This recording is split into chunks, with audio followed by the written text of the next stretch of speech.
Nous mangeons trop souvent des aliments trop gras, trop sucrés, trop salés et surtout des aliments provenant de la nourriture industrielle qui sont forts en calories et ne contiennent pas les nutriments nécessaires à notre cœur. La première conséquence, c'est l'excès de poids. On considère qu'actuellement, en France, un adulte sur deux est en excès de poids. La deuxième conséquence, ce sont les maladies métaboliques. Commencer par l'hypertension artérielle, les maladies liées à l'excès de cholestérol dans le sang et bien entendu le diabète. Ces maladies métaboliques sont elles-mêmes des facteurs de risque de maladies cardiovasculaires comme l'infarctus du myocarde ou l'accident vasculaire cérébral.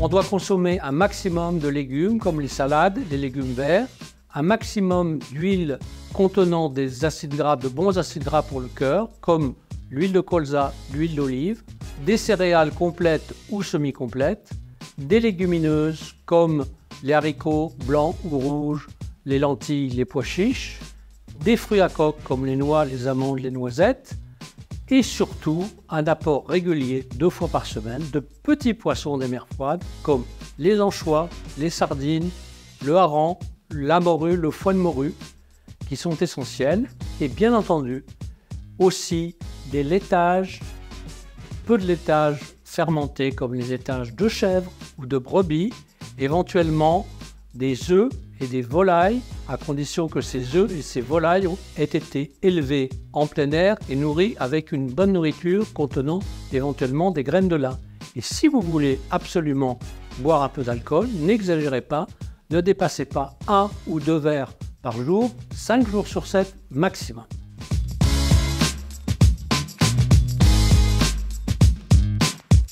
Prévenir ou repérer un facteur de risque cardiovasculaire, c'est la prise de sang qui est incontournable. C'est l'étape à réaliser, elle permettra de dépister un trouble qui concerne les glucides ou les lipides.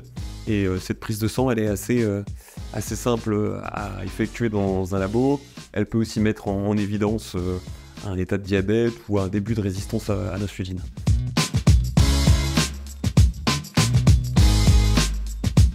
Donc ces problèmes de santé sont souvent recherchés chez les patients qui sont en surpoids ou qui ont un tour de taille abdominale un peu plus important.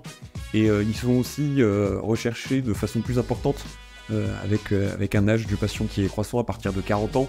C'est un examen qu'on va faire régulièrement tous les 5 ans, ou notamment aussi en cas de modification des habitudes de vie.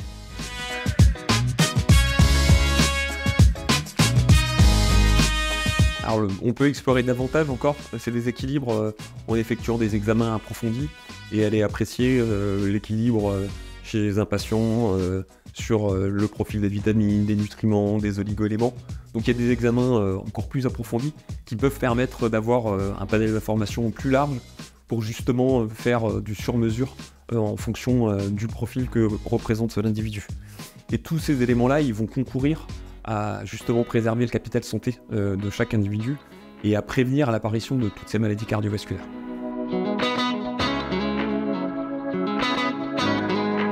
Alors, il y a pas mal de situations dans lesquelles le bilan nutritionnel peut présenter des indications. Celles qui sont les plus évidentes, c'est celles où on est en situation de surpoids ou d'obésité. On peut rajouter à cette thématique-là tout ce qui relève des troubles intestinaux. Il y a aussi tout ce qui concerne finalement un état de stress chronique chez quelqu'un qui fait aussi une activité sportive de façon assez importante. Et puis il y aura tout ce qui est situation avec finalement des altérations de la fonction de mémoire et tout ce qui est situation de vieillissement cellulaire. Donc dans ces situations-là, globalement, le professionnel de santé, soit le médecin spécialisé, le diététicien, aura finalement plus d'informations pour personnaliser davantage la prise en charge sur un parcours nutritionnel particulier pour le patient.